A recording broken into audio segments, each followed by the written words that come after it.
అరటికాయ ఫ్రై చేసి చూపిస్తానండి పప్పులోకి. దీంట్లోకి ఆయిల్, తాలింపు గింజలు పెట్టాను. ఆయిల్ వేడెక్కాక తాలింపు గింజలు వేయకండి. ఆనియన్స్, పచ్చిమిరపకాయలు ఏమైనా అరటికాయ కడిగేసి మంచిగా తుడుచుకొని కట్ చేసుకున్న అరటికాయ దీంట్లోకి వేసాను. కరివేపాకు వేసానండి. మంచిగా సాల్ట్ వేసాను. మంచిగా గోల్డ్ కలర్లో వచ్చేదాకా మంచిగా ఫ్రై చేయాలి, మాడకుండా.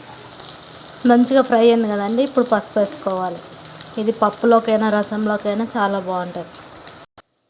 పసుపు వేసాక ఇలా వచ్చిందండి. కారం వేస్తానండి.